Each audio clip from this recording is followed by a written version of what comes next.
Is air conditioning causing crappy fuel mileage? Let's find out. I'm in my 2007 Chevrolet Silverado 3500 dually 6.6 Duramax, and I've been noticing that my AC performance has been lacking lately quite a bit, and fuel mileage has been kind of nasty for a while.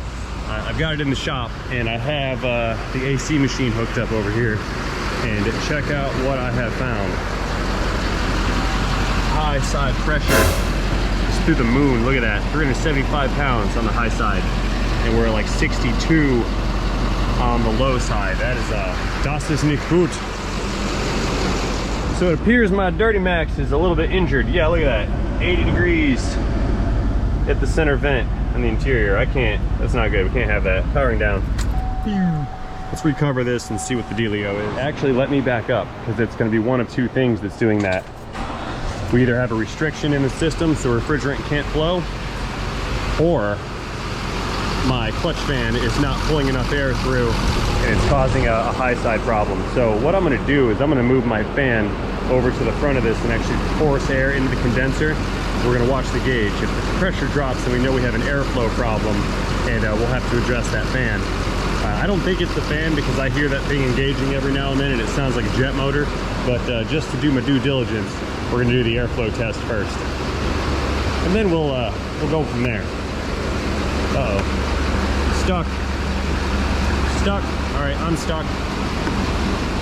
Okay, the fan is in position, and we're dropping down a little bit. Not much though. Let's get more fans and see what happens. Extra fans powering on. And no, the grill guard is not causing it. I know that can cause cooling issues. This is not the grill guard that's doing it. Yeah, we made it down to 300. That's still way too high. I want to see like 225, 250 maybe. And it could be an airflow issue, but I don't know. I think there's a restriction. Down to 60 degrees. Let's give it some throttle. Actually, you know what? I'm gonna get my throttle stopped. That way we can go out there and watch it live. I can't make up my mind on this car. Weird.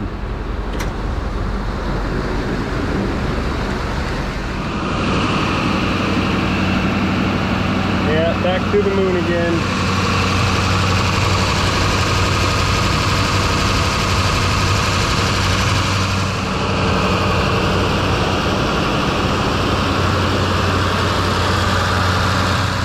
All right, we're not we don't have an airflow problem. We've got a restriction problem.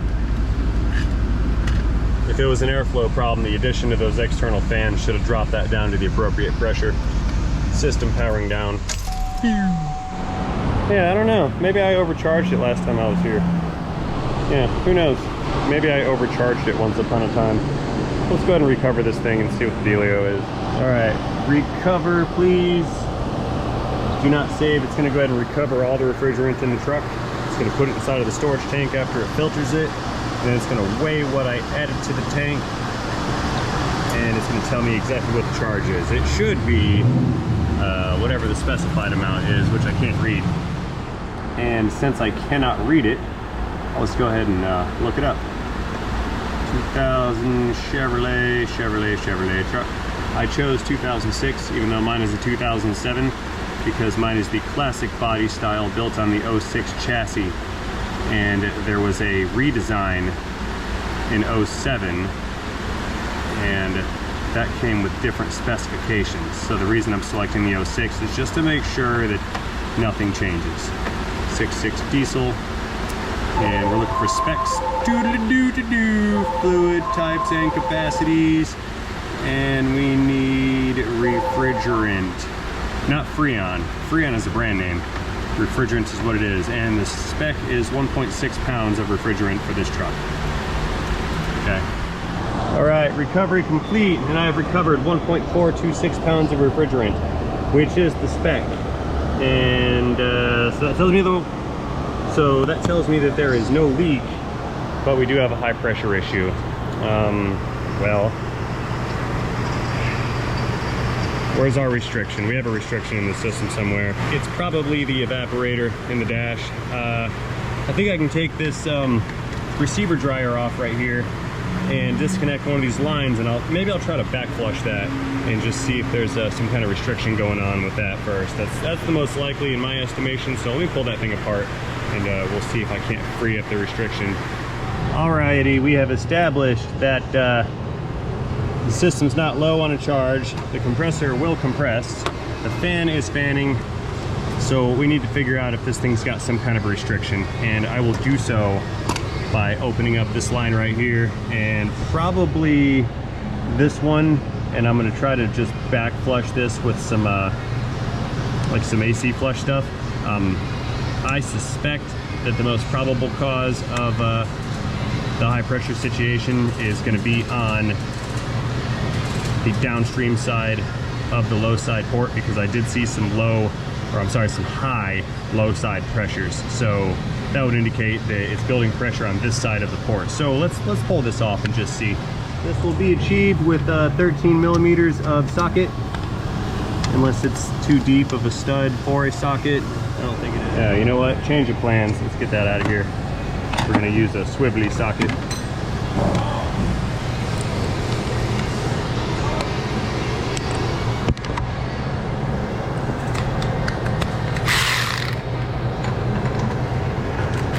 I was into this system about 4 or 5 months ago. I didn't find anything abnormal. We're gonna check it again. I've got to be losing some fuel efficiency because that compressor is just compressing itself to death. I need to fix this before it dies. I don't want it to die. Not at all.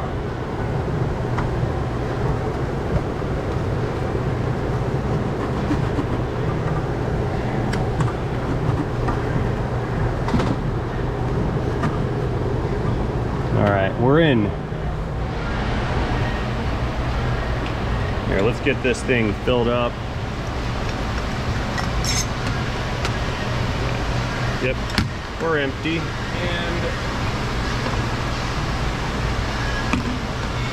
let's see here. Ah, there's a full one. All right.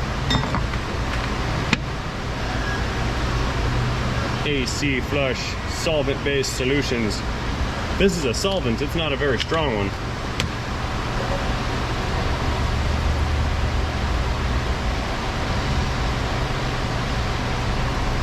It's kind of a stinky one.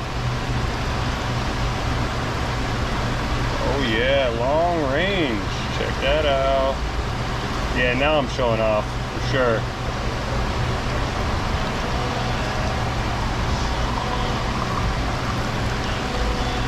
Woohoo! That was skills. What do you guys think? Did I do good? Someone's gonna be like, unsub, I didn't come here for magic tricks.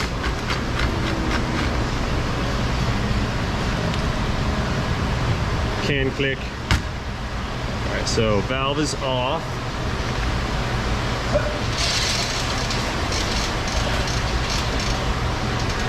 Okay, let's hook up some shop air. Pressurize the tank. There we go. 110 psi. We're running good air pressure here. Okay, let's go back and back flush this thing and see if it's if I blow any chunks out of it or not. Okay, that's gonna go right about, oh man. Okay, that goes there. You stay right there. Uh-oh, we're leaking. All right, you go there. This thing comes with me, and that's, let's see, that's our flow side. So this is the suction side. I'm gonna back flush this. That's the idea here. So I want this one over here on that side. Let's see what we get.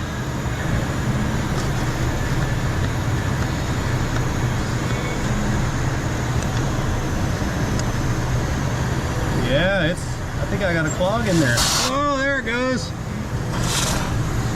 Ah, money shot. Yeah, that was I gave you guys a wipe. Thing was building up quite a bit of pressure before it kind of shot out of the end there. Look at that. Now we got some flow. Let's go the other way.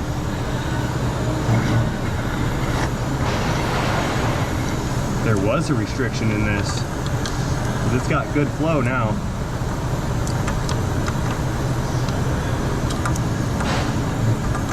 Get in there. All right, time to just send it.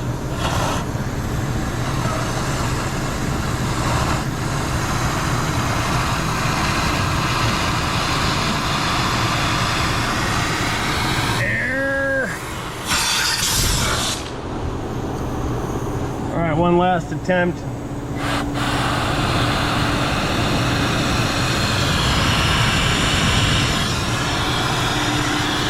Nice. All right. Let's get this out of here. And now I need my assault blowgun. It's not really an assault gun, but it's a blowgun that has a red dot so I can aim, and a foregrip so I can keep control of it.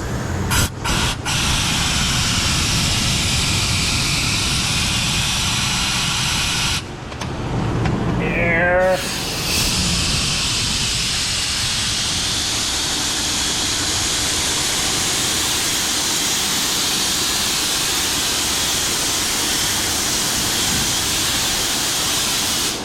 Okay, let us reassemble this thing and recharge it and see if we have a performance change off of what we've done here. I think we will, because I do believe that there was a restriction there. I felt it build a bunch of pressure and then there was just this huge letdown. So I hope that that fixes it, because if that's the problem, I don't want to go in there and put a new one in. Sell the truck. I really wouldn't sell the truck. I really don't want to pull my dash out. I don't like doing that when someone's paying me to do it. I really don't want to do it for my own stuff.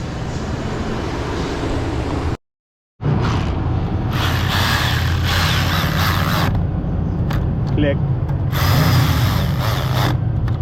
Click again. All right, now since I did contaminate this with some cleaner, and it is a solvent, I don't want to have that flowing around in there wrecking my oil. So I am going to put this into like a half-hour vacuum. That's longer than what I normally would use, but I want to make sure all that stuff has evaporated and come out of the system. So we're going to switch this guy over. We're going to vacuum you.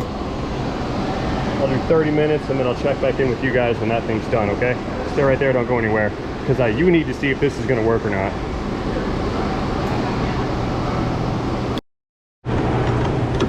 Can't vacuum it without the lines connected. Silly Ray.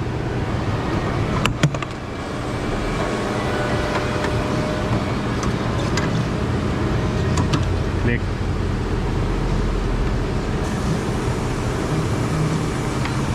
All right, be right back. Stay there.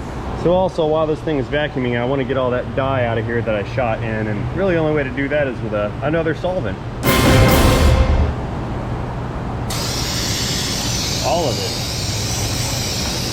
Make it nice and shiny in there. Duramax shiny.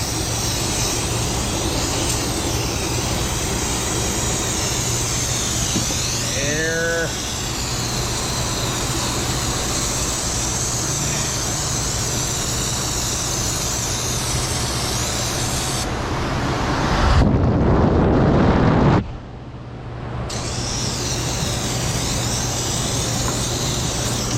Okay, we're done vacuuming.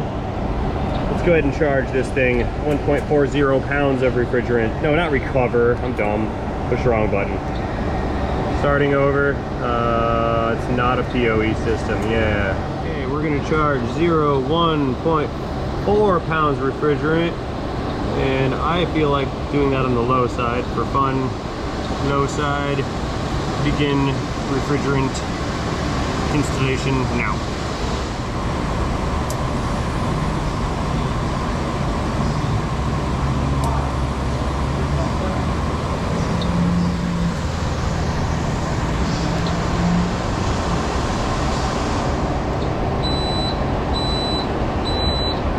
I'm just messing this up left and right. I charged 1.4 ounces, not pounds.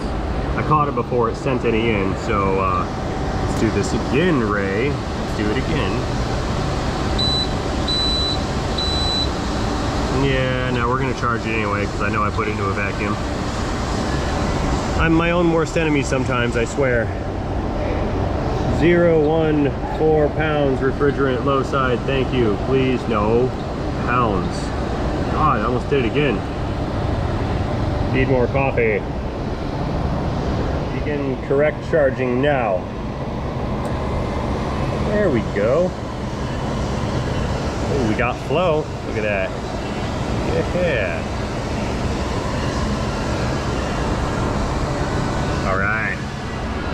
All right, let's start this system back up and see if it's gonna make cold at the proper pressures now, or if I've got bigger problems on my hands here. Starting the engine. Full speed ahead. Maximum cooling. Oh, what?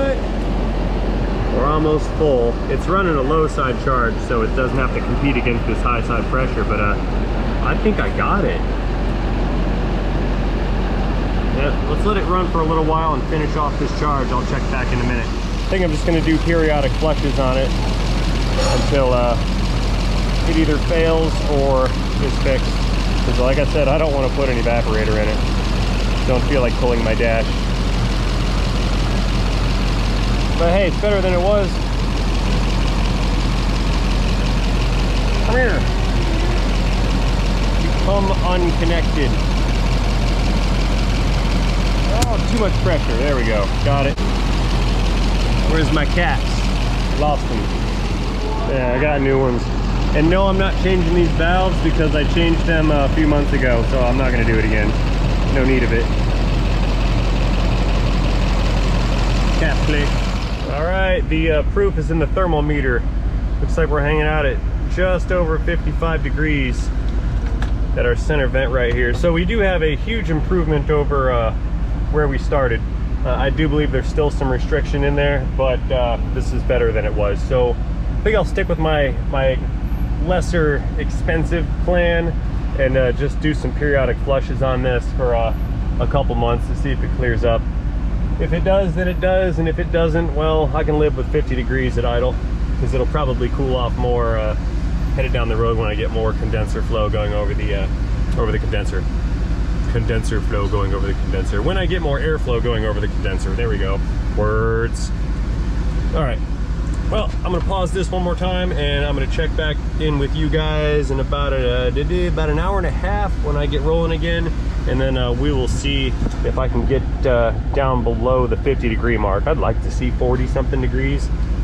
Probably not, considering I know there's a clog. But yeah, who knows? Maybe it will cool to specified specifications. Anyway, for right now, we're gonna be powering down and I will check back in with you guys in a moment. All right, we're headed out of here. It is end of day. My AC vent says we're at like 64 or 5 degrees right now. Sure, 67, somewhere in there. It's not 70 and it's not 60. So we're gonna get on the road and see if this thing cools down. And I was suspecting, since we had that high head pressure, that that may have put an extra parasitic load on the engine's accessory drive. So that actually could have been costing me some fuel economy. So what I'm gonna do is reset that. Wow, crappy mileage right now, 13.3 this week. I must have been riding hard. Anyway, I'm gonna go ahead and reset that and we're gonna see if I get an improvement. I've been averaging in the mid 14s, so that's gonna kind of be our baseline. If we easily see like 15 or 15.5, then I'll know that that compressor was sucking away at my fuel economy and I may have resolved said issue. Cool, not even on the road yet. We're down to 62. Good. Alrighty, truck's had some time to think about it. We're rolling down the highway. Engine RPMs are up. Engine RPM is up. We've got a lot of flow over the front of the condenser, and it looks like the best we're getting out of this thing is about 56, 58, which is better than the 60s, 65 it was hanging out at. We are 95 degrees outside temperature right now, so it's got a lot of work to do. I think that's as good as it's gonna get. Like I said, we have an improvement here. Not much of one, but it is an improvement. So let's see how this works out. I might have to keep flushing this, and if it doesn't work, I'm just gonna have to live with it, because I'm not gonna put an evaporator in this. All right, guys, well, all that being said, I think that's gonna bring this one to conclusion. As always, I'd like to thank you for watching this video. Hope you enjoyed this video. If you did enjoy this video, you know what the drill is. Let me know about that by tapping that like button down below. If you did not enjoy this video, I'll try better next time. So again, and as always, thank you for watching, and most importantly, don't forget to have yourself a great day. See you guys later. End of transmission. So would you look at that? Rolling down the road, same route I always take, 18.1 miles per gallon average. I'm at 55, 56 miles per hour. Wow, that compressor was a huge parasitic draw on this engine. Oh, dropped down to 18, I sped up some. Row. Unbelievable. All right, my fuel mileage is back to normal. Cool. I was wondering where it all went. See you guys later. Yeah, 1 week later, that 18 miles per gallon thing wasn't gonna happen.